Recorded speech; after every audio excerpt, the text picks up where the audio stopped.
Today's sheetload of cards video will be a little bit different. Normally you will see me show the current design along with a few other designs for June 2023.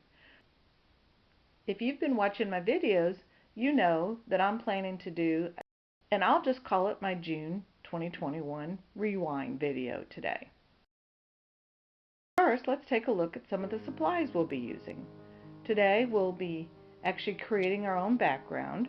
I think this card can be used for a sweet birthday card or even a thinking of you card.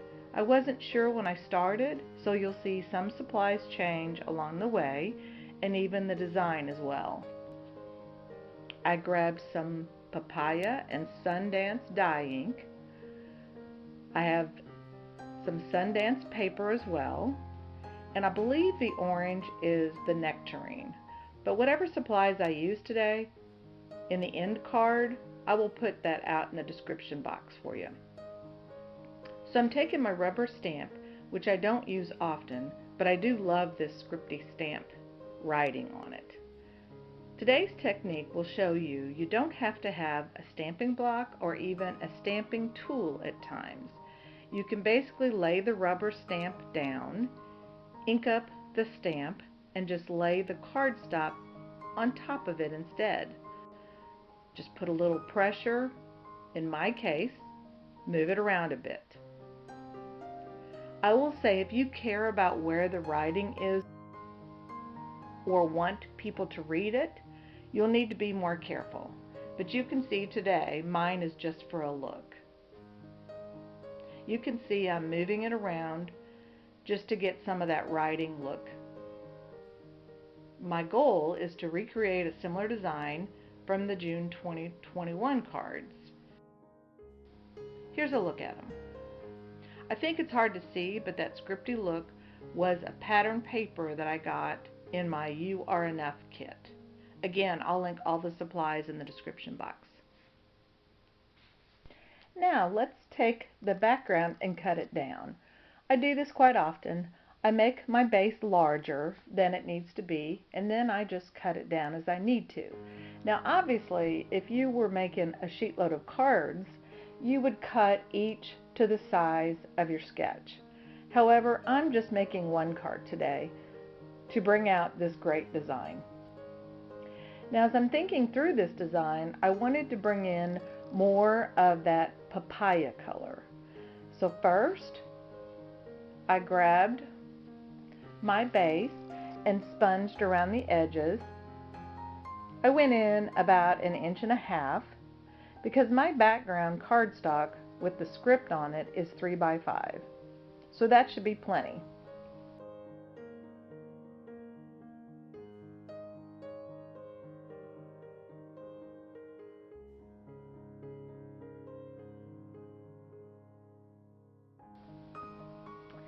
Also, as I'm thinking through the design, I thought, let's bring out the Dream Maker stencil that I just recently got. It comes in a 12x12 sheet. I've cut it into 4 stencils. There's one strip that goes across just behind the sentiment that I thought would look good with some slight coloring on it. So I wanted to bring in that papaya color and thought, why not? So I grabbed the papaya ink and used some of that on the stencils.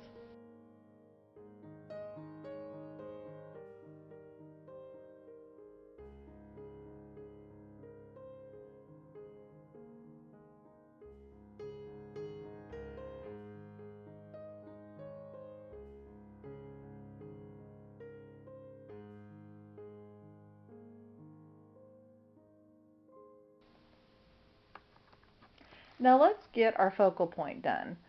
I'll take the papaya ink and stamp this beautiful set of flowers from the S2306 Botanical Gardens stamp set. I've used this stamp set in at least 3 videos, and I don't think I'm done yet.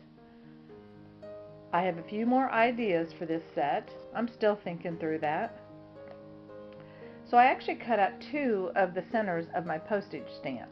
I usually do that just in case. Why not? I can always use that second piece and set it behind to add some dimension, but you just never know. Sometimes you need more than one shot at this. So in this case, I grabbed that stamp foam sheet that comes in the Close to My Heart stamps and stamped it, and I can't believe it, I got it on the first try.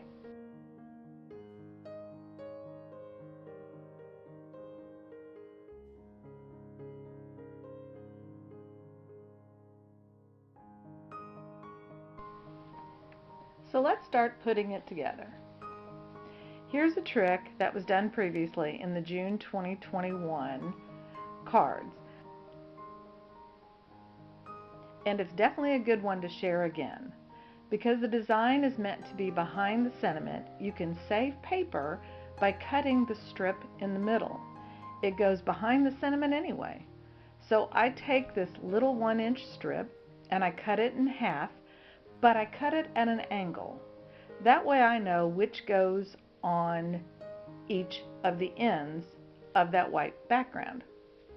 This probably sounds confusing, but hopefully it makes more sense when you watch me go through this video.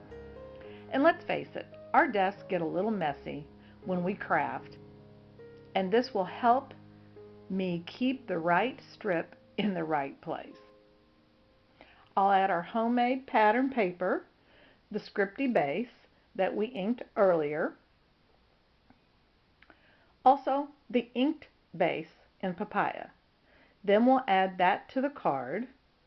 We'll add the 1 1/4 inch white background on top of that. Then I'll add the angled 1-inch strip to the white background.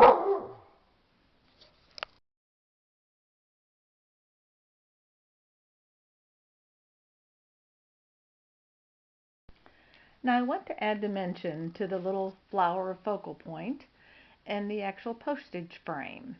Now I made this kind of hard on myself, but I like how the card turned out. I could have just cut out 2 or 3 more layers of the cardstock using that postage stamp die cut, but I didn't. I decided to grab my 3D tape and cut them into strips and add it that way instead. Again, more than one way to do things. Probably if I make more of these cards, which I probably will, I'll add the dimension with layers of cardstock to make it easier on myself.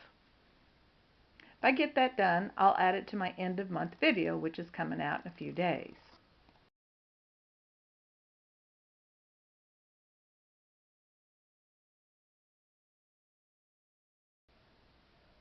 So here's the final card, finished with some little pop dots in that papaya color. Plus, I've added a sentiment on the inside of the card. This is actually a sympathy card, so I added the phrase on the inside, praying for you for your loss. Never easy to make these cards.